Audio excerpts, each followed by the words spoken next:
नमस्कार. खबर 24 तासमध्ये मी दिनेश पाचगरे आपणा सर्वांचं स्वागत करतो. आपण आहोत शहापूर शेनवे मार्गावर आणि या शेनवे मार्गावरती शेनवे नाक्याच्या अलीकडेच रस्त्यावर एक भला मोठा जीवघेणा खड्डा पडलेला आहे. या खड्ड्याकडे संबंधित प्रशासनाचं दुर्लक्ष दिसून येत आहे. या खड्ड्यामुळे अपघात होण्याची शक्यता आहे. अनेक वेळा इथे बाईक्सवर देखील पडल्याच्या घटना घडलेल्या आहेत.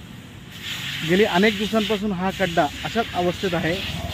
मात्र याकडे संबंधित प्रशासन दुर्लक्ष करत असल्याचं आत्ता दिसून येत आहे. वाहन चालकांना खड्ड्यामुळे बाजूने वाहन घेऊन जावं लागत असल्याने अपघात होण्याची शक्यता आपण पाहिलं तर खड्डा अचानक दिसल्याने वाहन चालकांना गाडी थांबवावी लागते, परिणामी बाजूने घ्यावी लागते.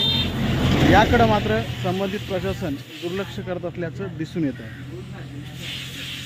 एखादा मोठा अपघात टाळण्यासाठी संबंधित प्रशासनाने तात्काळ दखल घेऊन हा खड्डा त्वरित भरायला हवा, अशी देखील इथे वारंवार स्थानिक असतील किंवा जे प्रवासी असतील किंवा वाहन चालक असतील यांच्याकडून मागणी केली जाते.